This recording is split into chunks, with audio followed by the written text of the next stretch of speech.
Hi everybody, Fishhead here with another upload.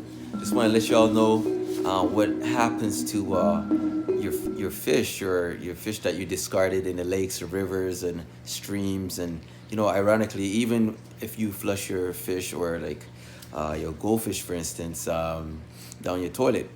Well, stay tuned because there is a video coming up that pretty much explains things, so I don't have to get into great detail about it.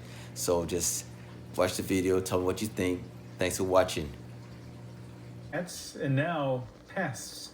Goldfish have invaded parts of Lake Ontario. Casper Sea tagged along with researchers last summer as they embarked on a unique catch and release operation to try to gain the upper hand. We started tagging goldfish in 2017. Near Hamilton, Ontario, aquatic research biologist Christine Boston and her team Yay! are on a mission. Oh, get the guy. A mission to rid the waters of an unwanted and unwelcomed predator, goldfish. What? And not the tiny orange colored variety in aquariums. What are they doing in the harbor? These are meant to be in a fish bowl. These fish are getting into the harbor either through active release, people are releasing their pets into the harbor, or they're getting into the harbor, I think, through people's private ponds or stormwater management ponds. So why are they so big? I don't remember goldfish being that big. I think they have the resources. They have an unlimited supply of food here in the harbor for them. That's good for the goldfish, which are not only surviving, but thriving. It's doing well, and our native fish aren't doing well. It competes for the habitat that our fish need to spawn and reproduce. They generate a lot of turbidity in the water, which decreases the water quality. Can you grab the forceps and pull that out for me? Christine and her team want to learn more about goldfish. Got it? So they're using something called acoustic telemetry that will help track and monitor their movement. So this tag is a transmitter. It should last 3 to 5 years. It's going to emit a sound, like a pulse, every 3 to 5 minutes. It has a depth sensor on it, so we can tell what depth the fish is at any time when this fish is swimming in the vicinity of one of our receivers. The team works swiftly, trying to minimize the stress on the fish. Goldfish are considered destructive, and not much is known about them. There we go. The team is hopeful their work will shed some light on their behavior.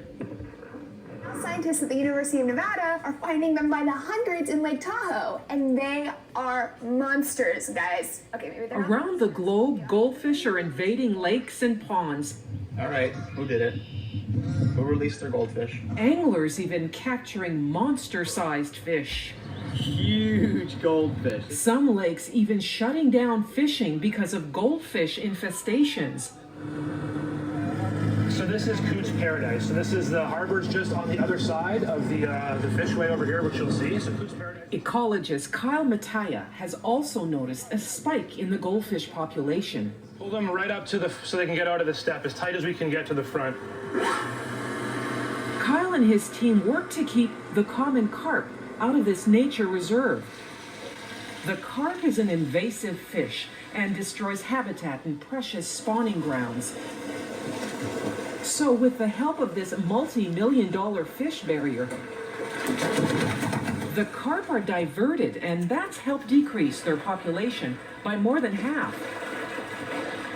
But at the same time, Kyle says there's been an explosion of goldfish.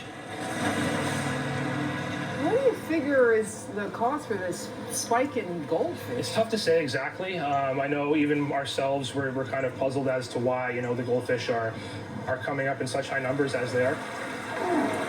The goldfish may be filling that niche where the carp have been removed from. Lovable pet or undesirable pest. Whatever the reasons for the goldfish boom, scientists have one singular message. Don't flush your pet goldfish down the toilet, and don't discard them in lakes and ponds. They're competing with our native species, and right now there's an imbalance in the system. We don't have enough of these native fishes that we need to have in a healthy ecosystem. But for the good of science, these tagged goldfish are allowed to return to the waters, providing valuable data that could one day help restore these wetlands. Cass Rusi, CBC News, Hamilton.